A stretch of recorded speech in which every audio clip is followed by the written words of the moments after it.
Hello, welcome back to Frankenstein, or The Modern Prometheus, by Mary Wollstonecraft, Godwin Shelley, and we're on Chapter 8, read by me, English with Chris.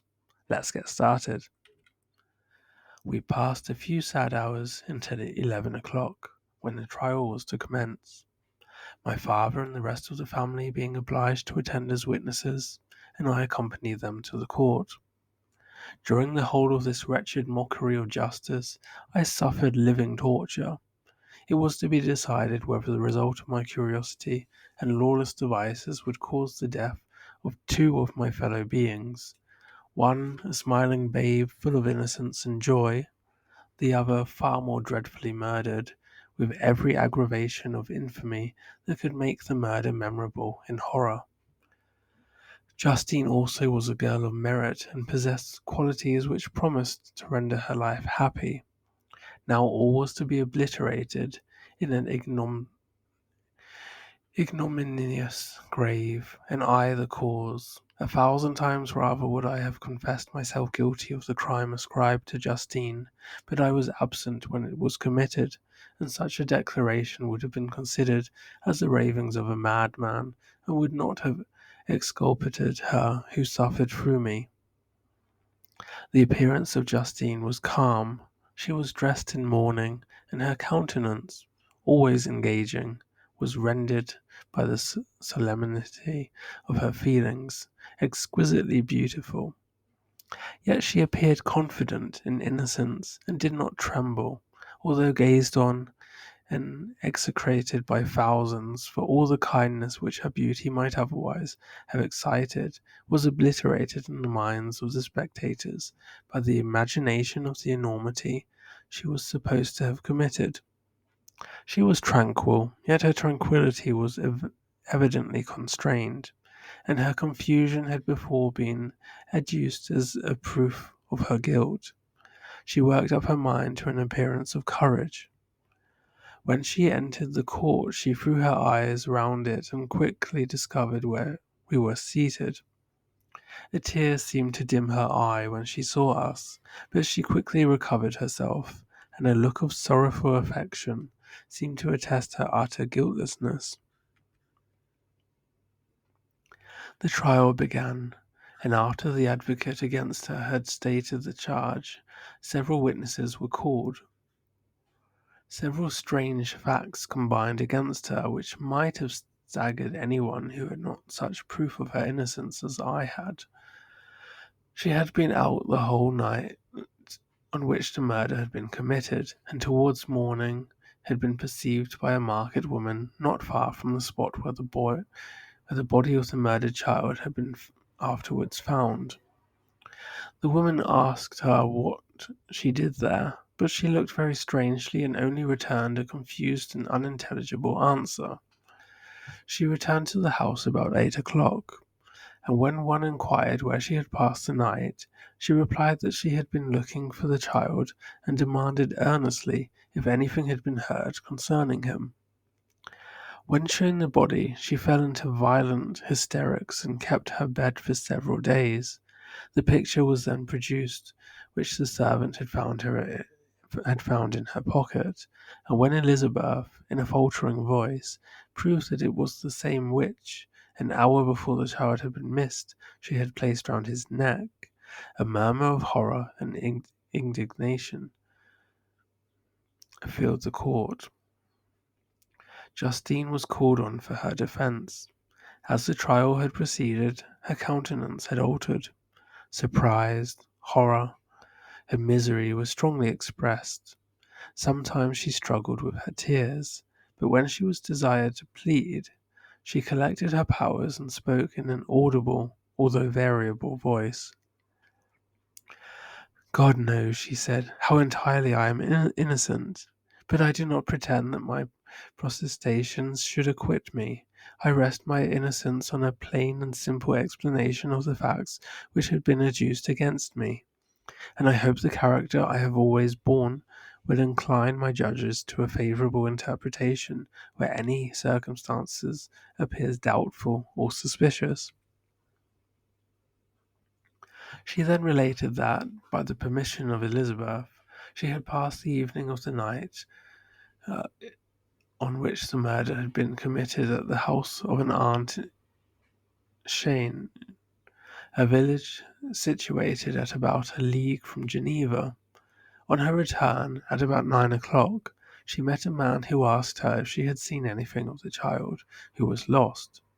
She was alarmed by this account and passed several hours in looking for him, when the gates of Geneva were shut, and she was forced to remain several hours of the night in a barn belonging to a cottage, being unwilling to call up the inhabitants, to whom she was well known. Most of the night she spent here watching. Towards morning, she believes that she slept for a few minutes. Some steps disturbed her, and she awoke. It was dawn, and she quitted her asylum, that she might again endeavour to find my brother. If she had gone near the spot where his body lay, it was without her knowledge. That she had been bewildered when questioned by the market woman was not surprising, since she had passed a sleepless night, and the fate of poor William was yet uncertain. Concerning the picture she could give no account. I know, continued the unhappy victim, how heavily and fatally this one circumstance weighs against me, but I have no power of explaining it, and when I have expressed my utter ignorance, I am only left to conjecture concerning the probabilities by which it might have been placed in my pocket. But here also I am checked. I believe that I have no enemy on earth, and none surely would have been so wicked as to destroy me wantonly. Did the murderer place it there? I know of no opportunity afforded him for doing so, or, if I had, why should he have stolen the jewel to part with it again so soon? I commit my cause to the justice of my judges, yet I see no room for hope. I beg permission to have a few witnesses examined concerning my character, and if their testimony shall not overweigh my supposed guilt, I must be condemned, although I would pledge my salvation on my innocence. Several witnesses were called who had known her for many years, and they spoke well of her, but fear and hatred of this crime of which they supposed her guilty rendered them timorous and unwilling to come forward. Elizabeth saw even this last resource, her excellent dispositions and irreproachable conduct, about to fail the accused, when, although violently agitated, she desired permission to address the court. I am, said she, the cousin of the unhappy child who was murdered, or rather, his sister, for I was educated by and have lived with his parents ever since and even long before his birth. It may therefore be judged indecent in me to come forward on this occasion, but when I see a fellow creature about to perish through the cowardice of her pretended friends, I wish to be allowed to speak, that I may say what I know of her character.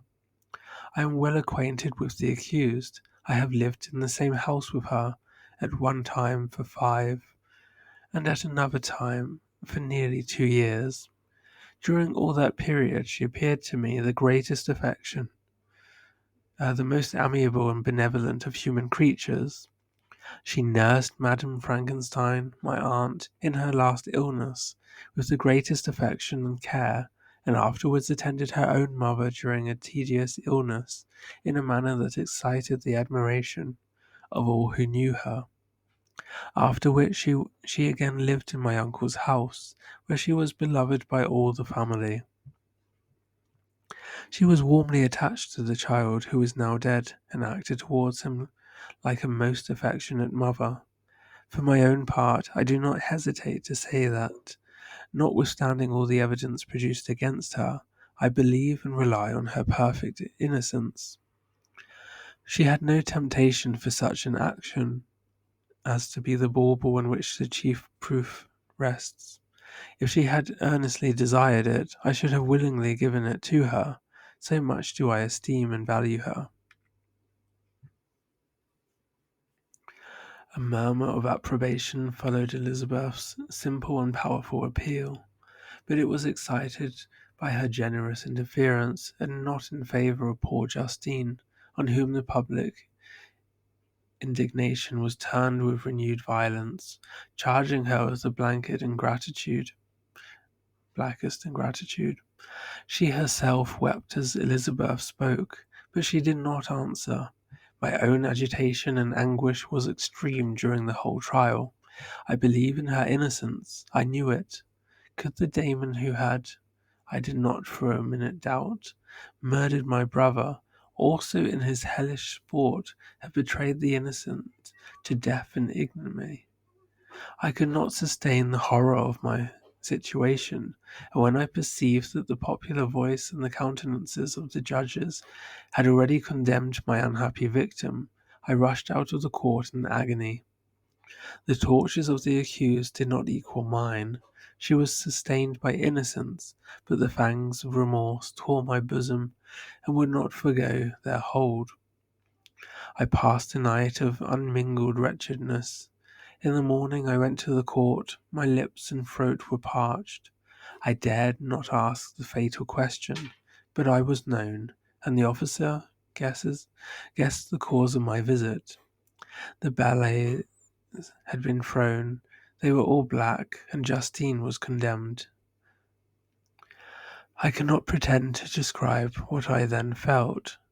I had before experienced sensations of horror, and I have endeavoured to bestow upon them adequate expressions, but words cannot convey an idea of the heart-sickening despair that I then endured. The person to whom I addressed myself added that Justine had already confessed her guilt. The evidence, he observed, was hardly required in so glaring a case, but I am glad of it, and, indeed, none of our judges like to condemn a criminal upon circumstantial evidence, be it ever so decisive. This was strange and unexpected intelligence. What could it mean? Had my eyes deceived me? And was I really as mad as the whole world would believe me to be if I disclosed the object of my suspicions? I hastened to return home, and Elizabeth eagerly demanded the result. "My cousin," replied I, "it is decided as you may have expected. All judges had rather than 10 innocent should suffer than that one guilty should escape. But she has confessed."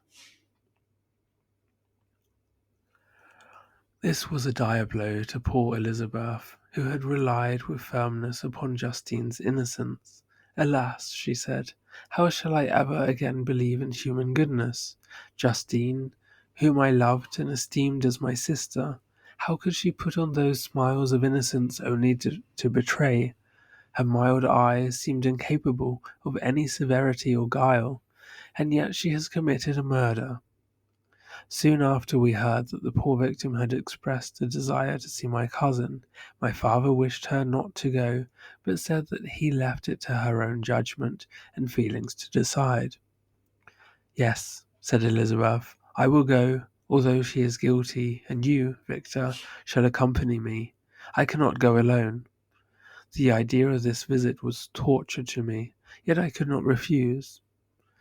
We entered the gloomy prison chamber, and beheld Justine sitting on some straw at the farther end. Her hands were manacled, and her head rested on her knees. She rose on seeing us enter, and when we were left alone with her, she threw herself at the feet of Elizabeth, weeping bitterly. My cousin wept also. "Oh, Justine," she said, "why did you rob me of my last consolation? I relied on your innocence, and although I was then very wretched, I was not so miserable as I am now. And do you also believe that I am so very, very wicked? Do you also join with my enemies to crush me, to condemn me as a murderer?" Her voice was suffocated with sobs. "Rise, my poor girl," said Elizabeth. "Why do you kneel if you are innocent? I am not one of your enemies. I believed you, guiltless, notwithstanding every evidence, until I heard that you had yourself declared your guilt. That report, you say, is false, and be assured, dear Justine, that nothing can shake my confidence in you for a moment, but your own confession. I did confess, but I confessed a lie. I confessed that I might obtain absolution, but now that falsehood lies heavier at my heart than all my other sins. The God of heaven forgive me. Ever since I was condemned, my confessor has besieged me. He threatened and menaced until I almost began to think that I was the monster that he said I was. He threatened excommunication and hellfire in my last moments if I continued obdurate. Dear lady, I had none to support me, or looked on me as a wretch doomed to ignominy and perdition. What could I do? In an evil hour I subscribed to a lie, and now only am I truly miserable. She paused, weeping, and then continued, I thought with horror, my sweet lady, that you should believe your Justine, whom your blessed aunt had so highly honoured, and whom you loved, was a creature of a crime which none but the devil himself could have perpetrated. Dear William, dearest blessed child, I soon shall see you again in heaven, where we shall all be happy, and that consoles me, going as I am to suffer ignominy and death. Oh, Justine, forgive me for having for one moment distrusted you. Why did you confess? But do not mourn, dear girl. Do not fear. I will proclaim, I will prove your innocence. I will melt the stony hearts of your enemies by my tears and prayers. You shall not die. You, my playfellow, my companion, my sister, perish on the scaffold. No, no, I never could survive so horrible a misfortune. Justine shook her head mournfully. I do not fear to die, she said. That pang is past. God raises my weakness and gives me courage to endure the worst. I leave a sad and bitter world, and if you remember me and think of me as one unjustly condemned, I am resigned to the fate awaiting me. Learn from me, dear lady, to submit in patience to the will of heaven. During this conversation I had retired to a corner of the prison room where I could conceal the horrid anguish that possessed me. Despair. Who dared talk of that? The poor victim, who on the morrow was to pass the awful boundary between life and death, felt not, as I did, such deep and bitter agony. I gnashed my teeth and ground them together, uttering a groan that came from my inmost soul. Justine started. When she saw who it was, she approached me and said, Dear sir, you are very kind to visit me. You, I hope, do not believe that I am guilty. I could not answer. No, Justine, said Elizabeth, he is more convinced of your innocence than I was, for even when he heard that you had confessed, he did not credit it. I truly thank him. In these last moments I feel the sincerest gratitude towards those who think of me with kindness. How sweet is the affection of others to such a wretch as I am. It removes more than half my misfortune, and I feel as if I could die in peace now that my innocence is acknowledged by you, dear lady, and your cousin. Thus the poor sufferer tried to comfort others and herself. She indeed gained the resignation she desired, but I, the true murderer, felt the never-dying worm alive in my bosom, which allowed of no hope or consolation. Elizabeth also wept and was unhappy, but hers also was the misery of innocence, which, like a cloud that passes over the fair moon, for a while hides, but cannot tarnish its brightness. Anguish and despair had penetrated into the core of my heart. I bore a hell within me which nothing could extinguish. We stayed several hours with Justine, and it was with great difficulty that Elizabeth could tear herself away. I wish, she cried, that I were to die with you. I cannot live in this world of misery. Justine assumed an air of cheerfulness, while she with difficulty repressed her bitter tears. She embraced Elizabeth and said in a voice of half-suppressed emotion, "Farewell, sweet lady, dearest Elizabeth, my beloved and only friend. May heaven in its bounty bless and preserve you. May this be the last misfortune that you will ever suffer. Live and be happy, and make others so."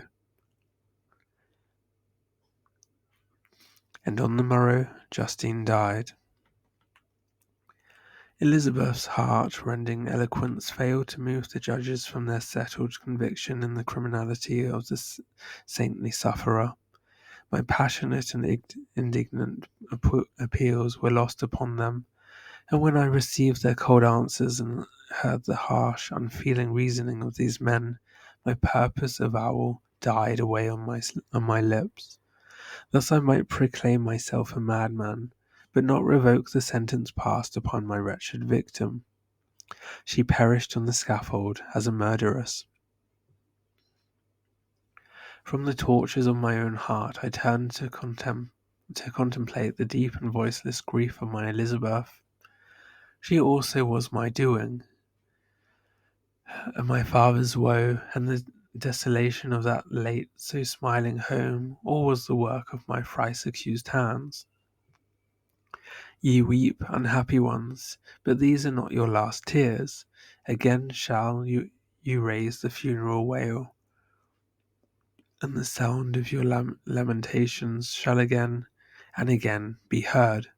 Frankenstein, your son, your kinsman, your early, much-loved friend, he who would spend each vital drop of blood for your sakes, who has no thought nor sense of joy, except as it is mirrored also in your dear countenances, who would fill the air with blessings and spend his life in serving you, he bids you weep, to shed countless tears, happy beyond his hopes. If thus inexorable fate be satisfied, and if the destruction pause before the peace of the grave have succeeded to your sad torments. Thus spoke my prophetic soul, as, torn by remorse, horror, and despair, I beheld those I loved spend vain sorrow upon the graves of William and Justine, the first hapless victims to my unhallowed arts. Okay, so we got to the end of that one. My apologies for I made a few mistakes, as you might have caught. It's actually not so easy reading for anyone that's not tried anything like this. It's quite tricky. Obviously, no excuses. Sometimes it goes better than other times. And for some reason, I was getting a little bit emotional reading some of that. Frankenstein is one of my, well, as you see from the title, is actually one of my favorite stories. It is quite a sad story.